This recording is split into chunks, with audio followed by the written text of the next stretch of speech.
question has to do with subway safety. Yes. I know that you've talked a lot about subway safety, and that although the numbers have come down, people still don't feel safe. So the question is this: I know you think that there should be new legislation from Albany to deal with getting the mentally ill off the streets. But what about the idea of, do you need to, when the commissioner said that she's going to put 200 more cops on the subways, do they have to have special training? Should they be deployed differently? What are your thoughts of how that can work to make people feel that they're safe and that it matches the numbers that you're seeing?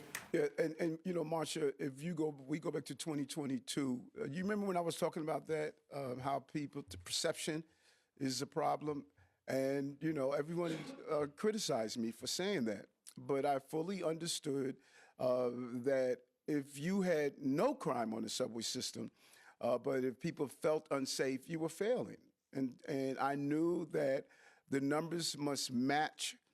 The perception must match the numbers. I just told you how well we're doing in our subway system. And people don't like to hear how well we're doing when we talk about it, but we need to be honest about the success. But with that honesty, we're not saying we don't have to deal with the perception. I mean, a burning of someone on the subway system, shoving on the subway track, a slashing, being punched. When you read that stuff, or you're in the subway system, you see someone yelling and screaming, walking down the tracks, you know, you don't want to hear about the numbers only. So my job is to make sure I do the substantive things to bring down crime, which we have done.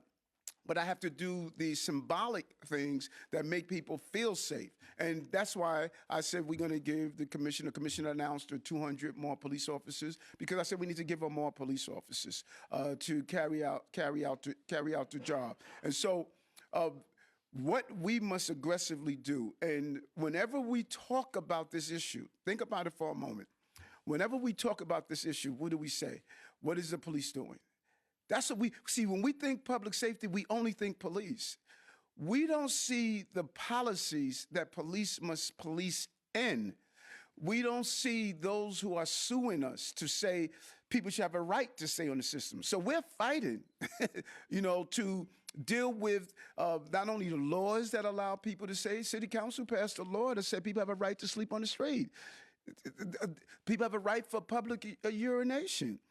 This is what we are policing in. And so when you see the perception, we automatically say, well, what are the police doing? We have to start asking the question, what is everyone else doing? The police, they're doing their job.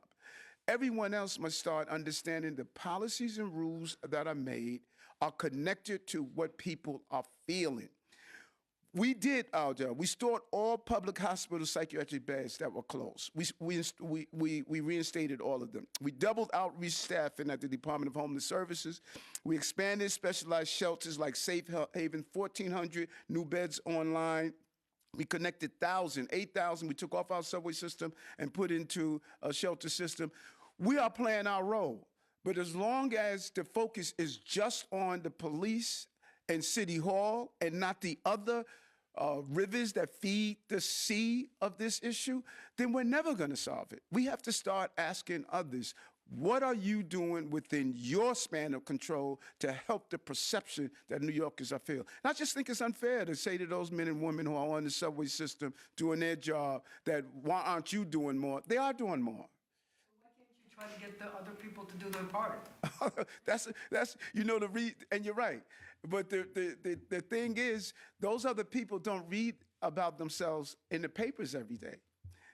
We read about the police, and I think that if we start focusing more attention on the other parts of this system, you'll see a different response. But right now, the attitude is, well, they're only talking about Eric. They're talking about the police commissioner, Tish. So why do we have to worry? Everyone needs to be answering the question, what are we doing about the severe mental health crisis in our city that has a disproportionate number of random acts of violence, serious issues that are impacting their safety and impacting the safety of others? We need to start highlighting what others are doing. And I bet you'll get a different response and reaction.